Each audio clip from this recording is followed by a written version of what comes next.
ये आकाशवाणी है। अब आप फरहत नाज से समाचार सुनिए।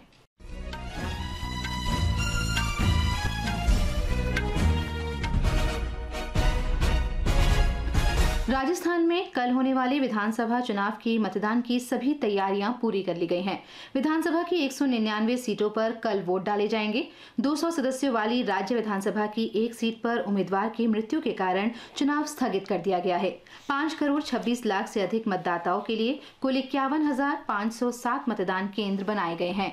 3,383 विशेष मतदान केंद्र भी बनाए गए हैं। सुचारू मतदान सुनिश्चित कराने के लिए लगभग 2,75,000 मतदान कर्मी काम करेंगे।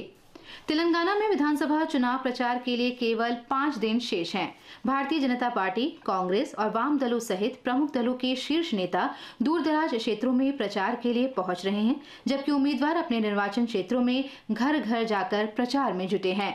प्रधानमंत्री नरेंद्र मोदी तेलंगाना में कल से 3 दिन तक प्रचार करेंगे। कांग्रेस की प्रियंका गांधी वाड्रा आज और कल पालकुर्थी, हुस्नाबाद, सथुपल्ली और मधुरा में प्रचार करेंगी। उत्तराखंड के उत्तरकाशी जिले में सिलक्यारा सुरंग में फंसे श्रमिकों को बाहर निकालने के लिए 800 मिलीमीटर वायर का पाइप सुरंग के भीतर पहुंचाने का काम जारी है। सुरंग के धंसे हुए हिस्से को पार करने के साथ ही ये पाइप फंसे श्रमिकों तक पहुंचेगा, जिसकी मदद से उन्हें बाहर निकाला जाएगा।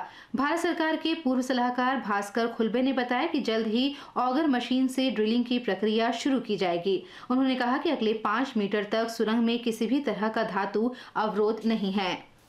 मुख्यमंत्री पुष्कर सिंह धामी मटाली में एक अस्थायी शिविर कार्यालय से बचाव कार्यों की निगरानी के साथ प्रशासनिक कार्य कर रहे हैं। मुख्यमंत्री ने सुरंग में फंसे श्रमिकों से भी बातचीत की। श्रमिकों को पाइपलाइन के माध्यम से भोजन और दवाएं भेजी जा रही हैं। उपराष्ट्रपति जगदीप धनखड़ आज गांधीनगर में महात्मा मंदिर में वैश्विक पेशेवर लेखाकार सम्मेलन का उद्घाटन करेंगे। 3 दिन के इस आयोजन में 25 से अधिक देशों के 4,000 से अधिक प्रतिनिधि भाग लेंगे। इसमें वैश्विक स्तर पर लेखा कार्य पेशे के भविष्य को आकार देने के लिए विभिन्न पहलुओं पर चर्चा होगी। वाणिज्य और उद्योग मंत्री पीयूष गोयल और भारतीय चार्टर्ड अकाउंटेंट संस्थान के अध्यक्ष अनिकेत सुनील तलाटी भी उद्घाटन सत्र में मौजूद रहेंगे। सम्मेलन में 30 से अधिक सत्र होंगे। लद्दाख में 12वां डिजिटल परिवर्तन कॉन्क्लेव और पुरस्कार समारोह लेह में आयोजित किया जा रहा है। कॉन्क्लेव में तमिलनाडु, बिहार, कर्नाटक, उत्तर प्रदेश और गुजरात के अधिकारी भाग ले रहे हैं। केंद्रीय संस्कृति मंत्रालय में संयुक्त सचिव उमा नंदूरी ने विकसित भारत संकल्प यात्रा के संबंध में पुदुचेरी के यनम क्षेत्र के अधिकारियों के साथ विभिन्न सरकारी कार्यक्रमों की समीक्षा की। शहरी क्षेत्रों से जुड़ी 17 योजनाओं के बारे में विस्तार से चर्चा हुई। संयुक्त सचिव ने अधिकारियों को जमीनी स्तर पर सरकारी योजनाओं के कार्यान्वयन को शीर्ष प्राथमिकता देने को कहा। इजरायल और फलस्तीनी आतंकी समूह हमास के बीच 4 दिन का युद्ध विराम आज से लागू हो गया है। कतर के विदेश मंत्रालय के प्रवक्ता और मध्यस्थ माजिद अल अंसारी ने बताया कि आज पहले दिन 13 इजरायली महिला और बच्चों को गजा से रिहा किया जाएगा। समझौते के तहत 4 दिन के युद्ध विराम में 50 बंधकों को रिहा किया जाना है। ब्रिटेन के नवनियुक्त विदेश सचिव डेविड कैमरून ने कल इजराइल की राजधानी तेल अवीव में प्रधानमंत्री बेंयामिन नेतन्याहू और राष्ट्रपति इसाक हर्जोग से मुलाकात की। कैमरून का पश्चिम एशिया का ये दौरा बंधकों और फलस्तीनी राजनीतिक बंदियों की रिहाई के समय हुआ है।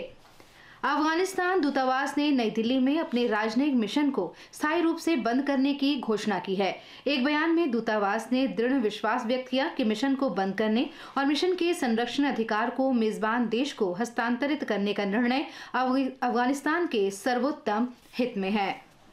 प्रधानमंत्री नरेंद्र मोदी ने सर्वोच्च न्यायालय की पहली महिला न्यायाधीश न्यायमूर्ति एम फातिमा बीबी के निधन पर दुख व्यक्त किया है। सोशल मीडिया पोस्ट में श्री मोदी ने कहा है कि उन्होंने कई बाधाओं को तोड़कर महिलाओं को प्रेरित किया।